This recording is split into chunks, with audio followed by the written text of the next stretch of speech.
Hi there, welcome back. I am here to give you an update on our TTC journey. So last time I updated you guys was in February. That was the day before my birthday. I think I did it on Valentine's Day, or the day before Valentine's Day, I can't remember. But anyways, so at that point we had, I think we scheduled our appointment for our fertility specialist. If not, we were going to have it scheduled or referred. So we have had that appointment. Today is March 20th. So Friday, March 20th, we are in the middle of the virus pandemic going on out here. I am, of course, in Oregon. So we've seen a lot of, the schools are all shut down, daycares, everything like that, preschools. All of our businesses are closed for the most part. As far as like restaurants, a lot of the facilities are doing, call-in, takeout, things like that, and our grocery stores are completely wiped clean of essential nutrient foods that we need and toilet paper. So it's very interesting out here. But so in the midst of that, we had our appointment on March 11th, our first consult at our fertility specialist, which is down in Portland. It's about an hour and a half away from us, out in Tigard actually. So that was at ORM Fertility out there, and we are seeing Dr. Harleman, which she is absolutely amazing. Such a great person, and she like truly understands and like cares and wants to listen to our thoughts and our needs and things like that. So anyway, so we had that appointment on March 11th. I, of course, took pregnancy tests up until the day of, because if I was pregnant, well, then we didn't really need to go. But that was not the case. I was on my 2-week wait window when we had went there, right at the tail end of it. So anyways, so that was on March 11th. They explained, they seriously explained everything. They explained how a baby's made, and they actually, Dr. Harleman drew us a picture. This is the picture. This is a woman's uterus and fallopian tubes and cervix and everything. And she went through every detail of all the hormones and what, specific hormones are used to produce eggs and estrogen and just like, everything possible.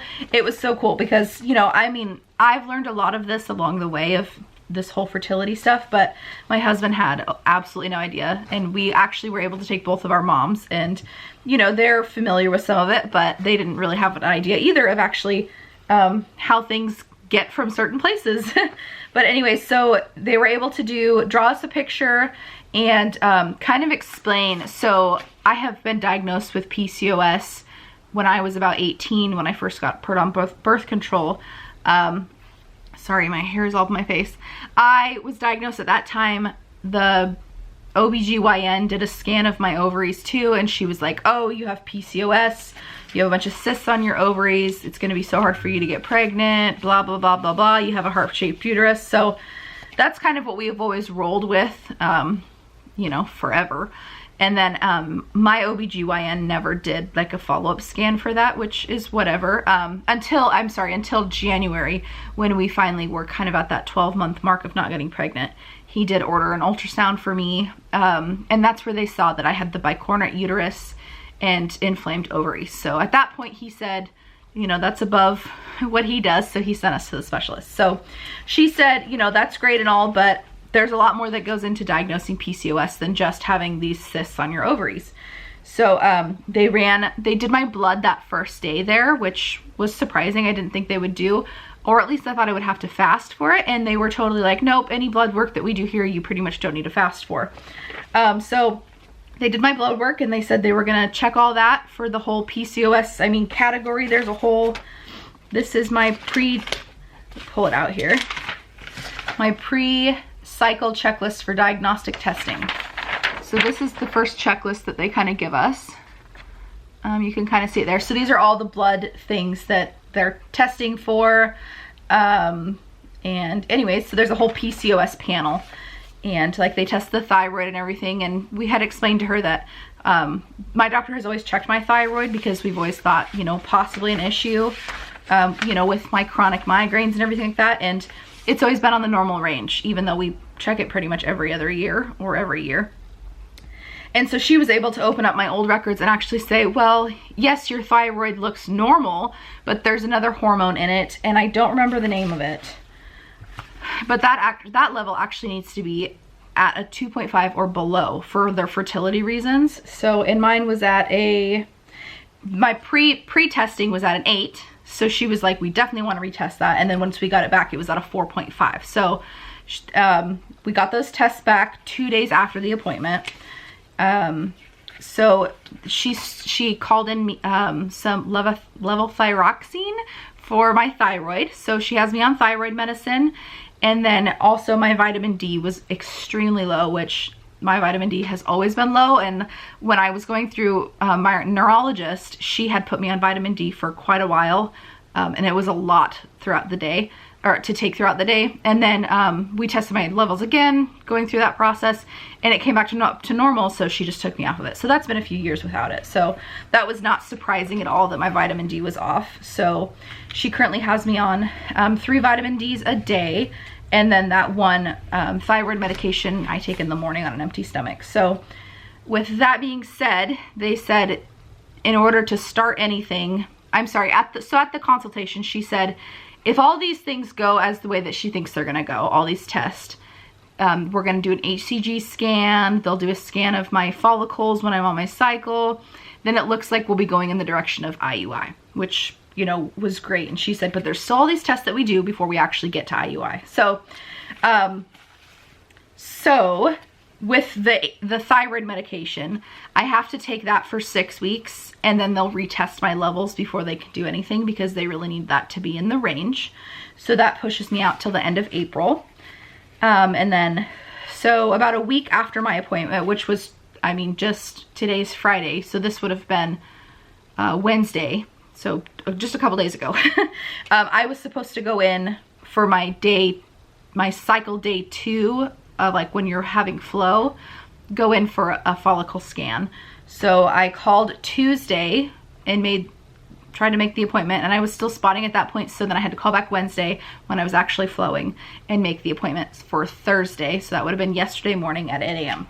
So I called on Wednesday and made that appointment for yesterday. And then yesterday afternoon, I got a call back from my actual care coordinator, and she was so sweet, but she was telling me that, you know, due to the virus pandemic and their higher ups or whatever, their association recommends that no new cycles be started throughout this process. So this pandemic.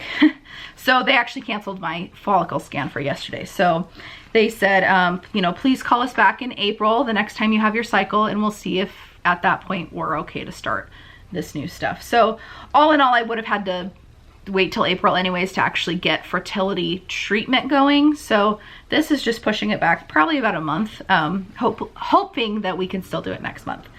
So so what I was supposed to be doing was getting my follicle scan yesterday, and then on days 6 through 12 of my cycle, I go in for an HSG scan, which I'm sure many of you know what that is at this point.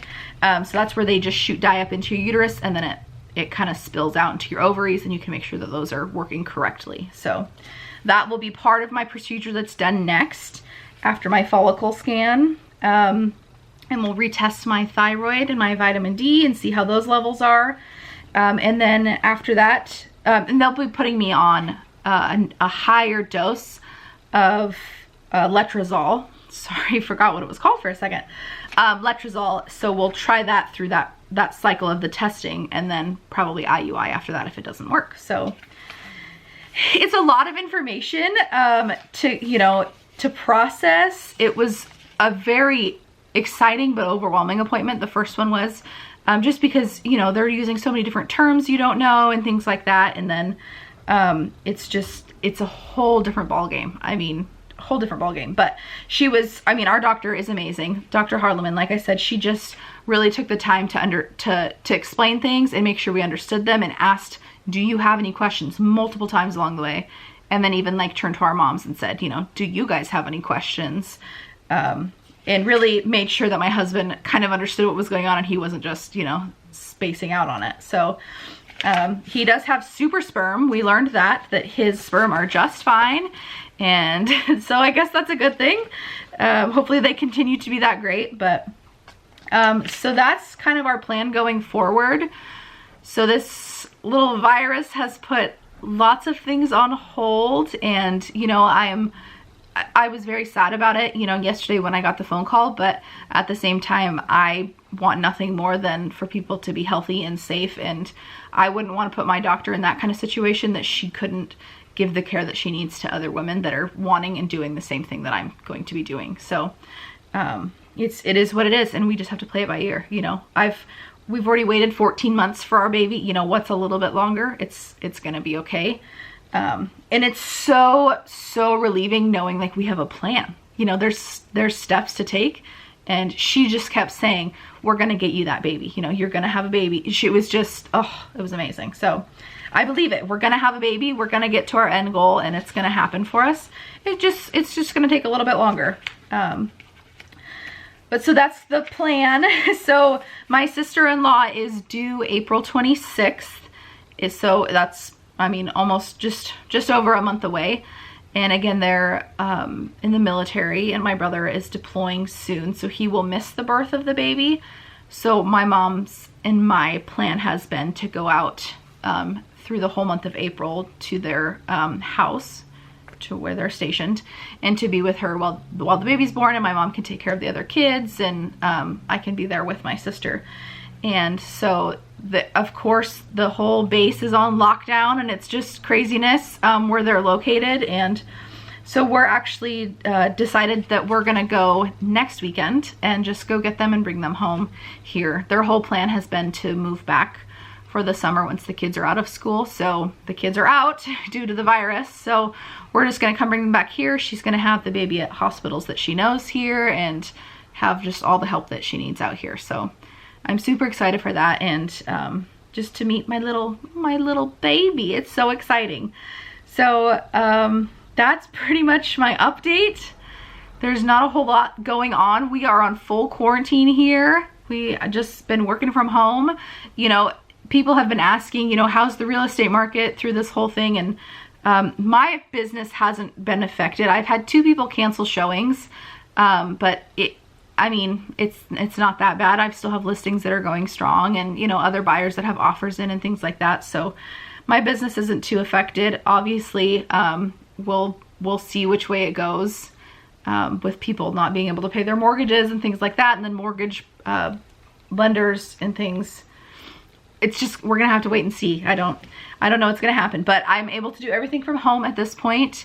It's definitely taken a toll on some of my friends and things like that, but we're doing okay out here. We have no cases that we've heard of in our city in Hood River, so that's really good. But it's just being very proactive and everything like that. We're all doing the best that we can, and my husband's still working. He works in construction, but again, he's more of the mechanic area, so there's only 2 other guys that he really sees throughout the whole day, and they're all just, you know, doing, you know, being super cautious there and everything like that, and being as clean and as sanitary as they can, and not coming to work when they're sick. So thank God that they're doing that. But yeah, it's been we're just on lockdown, I'm sure, like the rest of the country, but it's good. It's good. It's a little hard because these times like this where I'm kind of just at home cleaning the house, things like that, is when it starts to set in about the whole fertility and waiting and wishing I had a baby, because I sit here and watch YouTube and all these moms are pregnant or you know, or having their babies, which I still, I know I love to enjoy watching those, or I really enjoy watching those YouTubes and stuff. It just makes me more excited. But yeah, times like this when I have nothing to do, it just really kind of makes me think about it all day long. But I'm hoping going to get my sister-in-law and all my kiddos, all their kiddos, will take my mind off of it for a little bit. So that'll be really good. But these are my babies here. Here's my doggy, my kitty. So we are just hanging out, just living our best lives here in Hood River on lockdown quarantine. But thanks so much for watching. If you like this video, please give it a thumbs up and subscribe to keep up to date on our fertility journey. And I will see you guys next time I have an update. Bye.